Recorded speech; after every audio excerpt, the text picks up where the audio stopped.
Good morning. Good morning to you. Thank you, sir. My name is Dwight Taylor.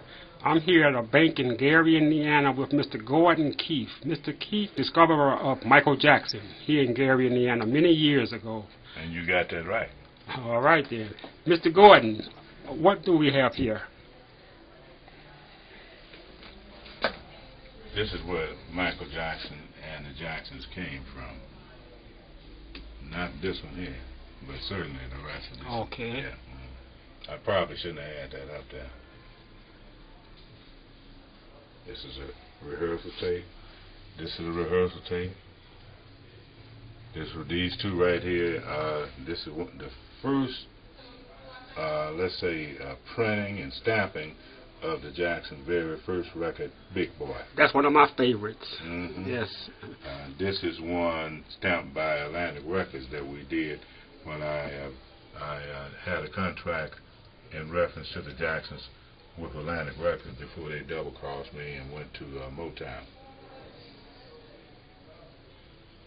This is one I tried to put out a year later, but Barry Gordy and Motown stopped me. They stopped me from putting over 21. I see. Produced by Gordon Keefe. Mm-hmm. Yes. Those are some extra Jackson mixes.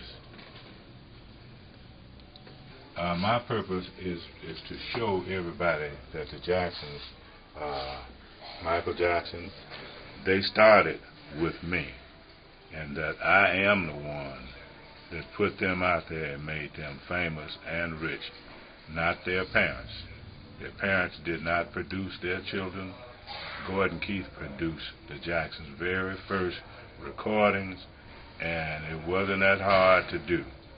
And I would like for the world to know that the reason why you may not have heard about me is because Joseph and Catherine Jackson, with the help of Barry Gordy, have been keeping me hid from the world because they want to take all the credit for Michael Jackson's success.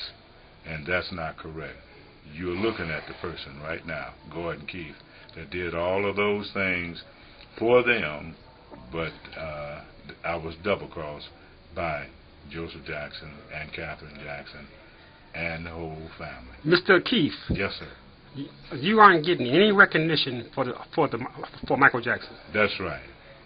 And even the city of Gary, Indiana, that where I'm living, they have aided and abetted Michael Jackson's family.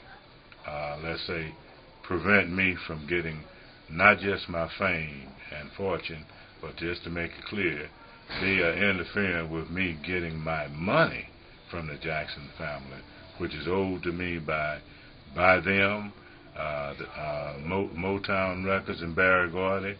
They owe me millions of dollars, okay? And perhaps even Atlantic Records, okay? So it's been a real game. It's like espionage or something, or the real big theft and attack that they have did to the person that you're looking at. Yes, I said attack, because they've even smeared me right on the side of my neck here with something. I ended up seeing a VA doctor about that and so forth. So it's been that ferocious. The Jacksons have actually not only just double-crossed me, but also they have prevented my livelihood. So are you implying that there's a conspiracy to... Yes, sir, a real conspiracy. To hush you? Yes, sir. And they started that conspiracy right from the beginning. I mean, Joseph was talking to many people in our Chicago metro, Gary greater metro area to double-cross me in the first place as far back as early 1968. And so it has been, I mean, it's such a bad case. I mean, most people would say, why would they do that? They did it because of greed and evilness. That's the only way I can look at it, because they had no reason to do so. Before I came along, do you realize that? So are you saying that the city of Gary is in cahoots with the Jacksons to not recognize you as the... Absolutely. That's exactly what I'm saying. I'm saying that the mayor of the city, Mayor Karen Freeman Wilson, and her administration, and even our city council, these are people that I know. Matter of fact, Karen used to be one of my attorneys, okay? So I'm talking about her. I'm talking about attorneys, Robert Lewis, who has ran campaigns for Catherine, and it's just a whole lot of people like that, you know. I have to say, I wonder about even the great Reverend Jesse Jackson and some others, but you know, I might not be able to prove all of it. But ever since Mayor Richard Gordon Hatchett to the present mayor, they have all been bought off by the Jackson family, namely Michael Jackson. Really not so much Michael, I don't think so, but I have to put his name in it as well because he is in the family. It's more so Joseph and Catherine Jackson and the rest of the Jackson family. I don't want to really put that on Michael so much because Michael did give me some credit in his Moonwalk book. He did that. So if people really want to see some of my proof about what I'm saying, go get you a copy of Michael Jackson's Moonwalk book because he's got me in there. Okay, Mr. Gordon Keith. Yes, Mr. sir. Keith. What is are you at liberty right now to discuss if you are in court or not with the Jacksons? Is there any kind of litigation going on? We hope so. I hope that we have somebody working to collect some of the money for me and one of my nephews, L.V. Willard, which the Jacksons also actually stole their name. And that was how we were able to get them in court because they took the name that they were the Ripple and the Waves plus Michael. But that was never their name. I had that group, the Ripple and the Waves plus Michael, at the same time that I had the Jackson 5. I had several groups, and I had those two at the same time. So that's in court right now? A part of it is back in court because the court win that we had back in 2005, they had not paid me since then. The court ordered them to pay me, but they didn't.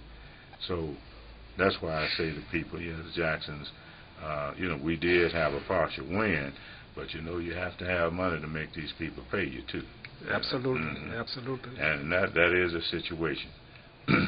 You can type in Stilltown Incorporated or Stilltown Records, you know, up there on the internet through some of those different search engines, and most of these things will come up. It may not be decisive or conclusive information, but I'm up there enough for you to be able to see that Gordon Keith is the person that discovered Michael Jackson. So the bottom line is, Mr. Keith is Gordon Keith is the founder of Michael Jackson. That's right, but I want to be even more honest than that. There is a person by the name of Reynard Jones who actually put the Jackson 5 together. Okay? Not me, I didn't put them together now. But I did discover them from an entertainment point of view of recording them and putting their record out.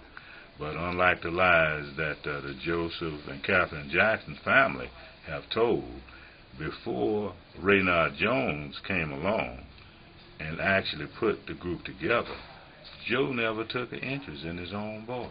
He didn't take an interest until Reynard Jones put together their group, the Jackson 5.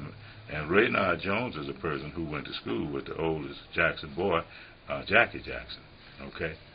So after Reynard put the group together, and Joe by accident found out that the group was already performing at Roosevelt High School, after that, that's when Joe Jackson took over.